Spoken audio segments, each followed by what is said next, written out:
transferencia y de espejos y demás que se viven, que son riquísimos si hay un equipo que pueda capitalizar lo que emerge de esa dinámica, ¿se entiende? Correcto.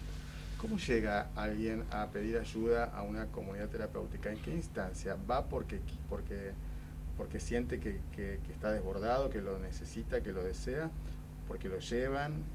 También con esto hay mucho mito. Claro, en principio que me gustaría aclarar este concepto que vos sin querer desarrollás, que es el tema, ¿cómo llega a una comunidad terapéutica? Entendiendo que el tratamiento es la comunidad terapéutica, y en realidad la comunidad terapéutica es un dispositivo de un tratamiento, entre tantos otros, claro. Quiero decir, la comunidad terapéutica es un espacio de internación no clínica, sino de internación de personas que en realidad no pueden sostener cierta abstinencia o no tienen una red familiar que en el afuera que puedan llegar a acompañarlo en el caso de un ambulatorio. Entonces, digo, nosotros tenemos dispositivos donde en la avenida Colón 4709 la gente se acerca a pedir entrevistas en función del primer proceso, que es el área de evaluación y diagnóstico. O sea, esta persona que llega, sí, con angustia, con esto, como uno le dice, este ruido que le hace el consumo de sustancias, el no sostener un trabajo, el perder una pareja, el reclamo de una madre, digamos, según edades y demás, situaciones de riesgo frente a lo judicial y demás, pero básicamente el equipo lo que tiene que hacer es detectar quién tenemos enfrente, digamos, o sea, en función de esta red familiar o en función de su estructura psíquica, y a partir de eso realizar un diagnóstico donde es evaluado por un operador socioterapéutico, por el psiquiatra, por una psicóloga y por el área de familias. Esto hace que a partir de ahí la institución decida si va a hacer un tratamiento ambulatorio de jornada completa de 9 a 18 horas, una media jornada o un ambulatorio yendo 2 veces por semana o algo así, o algo más intensivo en internación en comunidad terapéutica, que nosotros tenemos 2 comunidades terapéuticas, o la derivación a otro dispositivo de otra institución, llamémosle una clínica psiquiátrica o algún tipo de terapia individual, si vemos que ni siquiera desde lo más desde lo menos intensivo que podría ser un ambulatorio, con una terapia individual por afuera puede llegar avanzando. Pero digo, a lo que ibas, digamos, ¿cómo llega? Y bueno, básicamente en esto, en una cuestión de mucha sensación de evasión en su mayoría. Después aparecen otras cuestiones que también son un mito, que tienen que ver con aquel paciente que toma una decisión tiene más posibilidades de salir adelante que aquel que viene compulsivamente. No es así.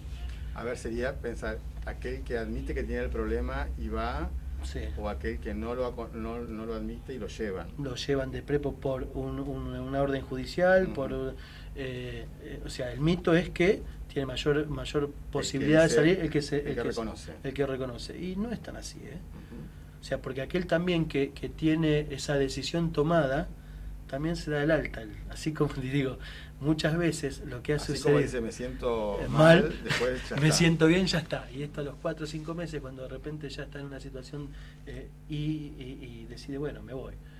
¿Esto tiene que ver con algún sentimiento de omnipotencia?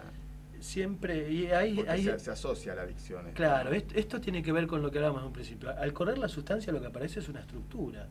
A partir de esa estructura, que los profesionales están todo el tiempo trabajando en función de qué aparece atrás de esta sustancia, si hay una estructura neurótica, si hay una estructura psicopática, todo es el trabajo que el equipo y los psicólogos y el psiquiatra y la psicopedagoga y la terapista ocupacional están todo el tiempo, digamos, intentando de saber quién tiene enfrente, ¿no? En función de articular estrategias. Sí, seguramente en determinadas características y demás aparece la omnipotencia como una de los ejes de actuación y demás, que hace que en estos casos decida hacer un tratamiento y darse el alta a los 2 meses porque él cree que está bien. Y aquel que, digo porque muchas veces hace mucho ruido la decisión de aceptar un chico que viene derivado por un juzgado, o que la familia por medio de una intervención de un tribunal de familia y demás, Nosotros hemos tenido experiencias positivas con eso, donde de alguna manera se le ha puesto un límite, o la justicia, y de repente cuando llegaron se encontraron con algo que se fueron como enganchando, diríamos, y en la medida que fueron descubriendo ciertas cuestiones históricas, traumáticas y demás, han podido resolver. Y algún día, alguna vez yo hice una cuestión de decir, bueno, llevarlo hasta la puerta, acompañarlo, decirle, bueno, ahora decidí vos qué vas a hacer. Y a partir de abrir la puerta nuevamente, ingresar y decir, estoy acá por decisión propia, generó como una nueva recontratación con la institución, como para romper con ese fantasma. Me mandó el juez, me mandó mi mamá, digo, es complejo, es amplio, me parece que tendríamos que estar horas y horas hablando. Sí, porque además, también creo que otro de los problemas en los que se suele caer es en lo de la generalización, ¿no? Como si todo esto fuera heterogéneo, ¿no? Seguro. Son situaciones distintas, personas distintas, con historias distintas, realidades distintas, edades distintas, sensaciones distintas, miedos distintos, es decir, no hay un patrón común para todos.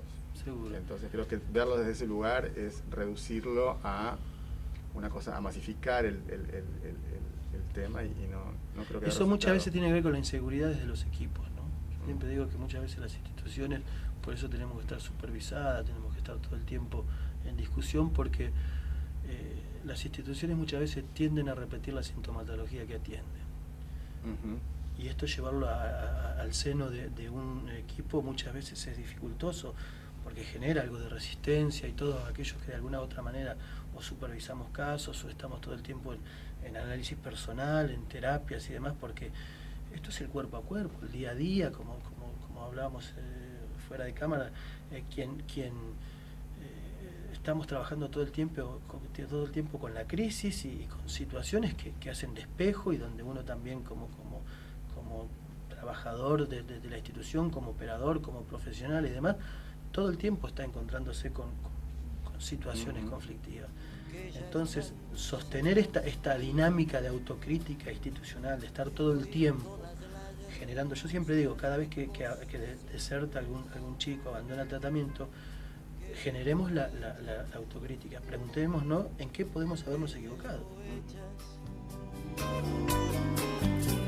Milonga, mi compañera, que me comprende, que me protege, que me abre.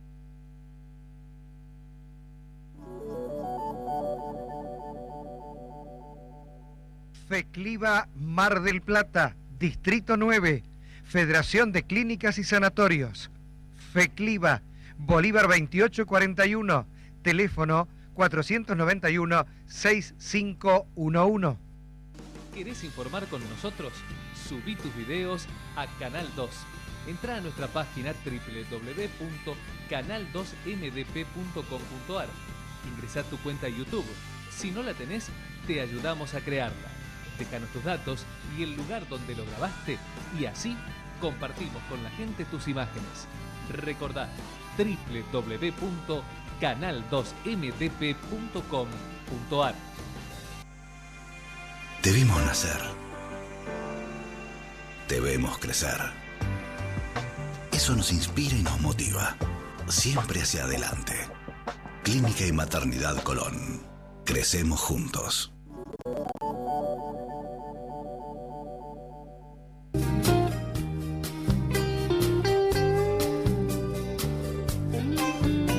Te ofrezco mis mar. La cuestión es entonces pensar esto de que la recuperación está también relacionada a toda esta complejidad de participación de miradas distintas, transversales, profesionales, de acompañamiento. Estabas haciendo alguna alusión a cómo se sale de este proceso de la abstinencia con la intoxicación y demás. Creo que, bueno, que en definitiva lo interesante es seguir pensando esto de que cada individuo tiene su propia carga, su propia realidad, que no se puede hablar de todos por igual, ¿no? Seguro, por eso es importantísimo este primer momento que tiene que ver con la evaluación y el diagnóstico que mencionaba, que de hecho esto aparece, nosotros particularmente lo ponemos en funcionamiento mucho después del inicio de la institución, que fue allá por el 2001.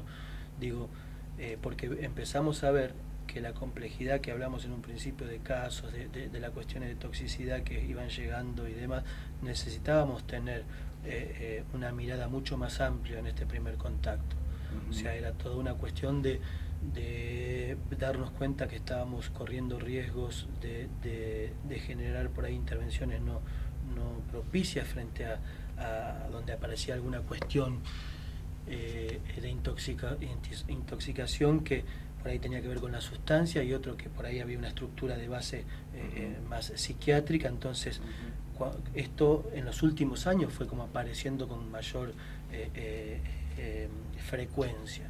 Yo creo que tiene que ver por toda esta cuestión social que de alguna u otra manera ha generado un sujeto bastante frágil en su estructuración. Vulnerable, ¿no? Vulnerable, más todo esto de las sustancias y demás. Entonces hace que por lo menos es mi humilde opinión frente a esto, es que nos hemos encontrado con casos muy complejos. Entonces esta área de evaluación y diagnóstico, con todo este proceso de, como decía, el médico clínico, el psiquiatra y demás, de alguna manera funciona como filtro, digamos, o como cuidado, como un acto de responsabilidad frente a estos riesgos que nos propone la dinámica de hoy, ¿no? La situación del adicto es tan así como la del alcohólico, por ejemplo, que es el día a día, digo, porque también uno que piensa que tras un tratamiento, algún tiempo de internación en un centro como el que ustedes trabajan, esta persona se recupera o tiene que pensar que su realidad es la de un paciente con una enfermedad crónica que deberá ir viendo el día a día. ¿Cómo es? Yo creo que en función de nuestra experiencia y de nuestro enfoque, nosotros estamos todo el tiempo intentando trabajar en función del paciente alcohólico por una cuestión, vuelvo a repetir, de experiencia y de intercambiar con gente de Alcohólicos Anónimos y demás, por ahí brindarle una cuestión de cierto acompañamiento diferente a otro tipo de pacientes que vienen consumiendo otras sustancias.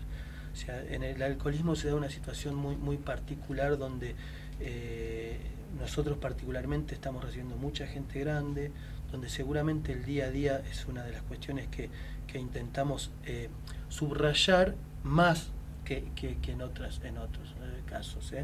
No significa que en un chico de 18 o 20 años uno no haga hincapié en el día a día. Tal vez a lo que refiere la diferencia, que nosotros el día a día lo planteamos en función de las decisiones que vaya tomando de su vida, digamos.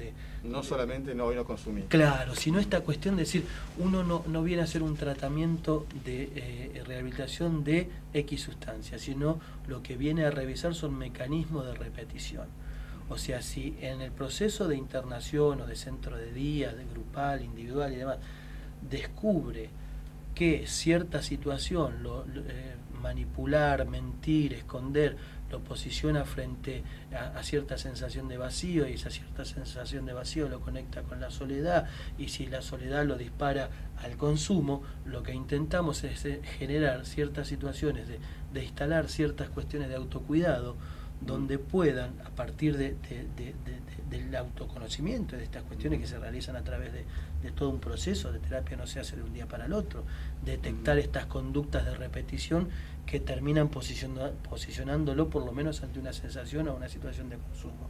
¿Se entiende? Digo, intentamos todo el tiempo, porque en definitiva nosotros no curamos a nadie, quiero decir, la responsabilidad es de la persona que inicia el tratamiento, que va tomando decisiones día a día, y que a la hora de empezar a enfrentar una situación laboral o de desarrollo de estudios o de inserción familiar y demás, lo que tiene que estar muy claro es que van a aparecer, se van a repetir ciertos mecanismos que va a tener que decidirlos de manera diferente.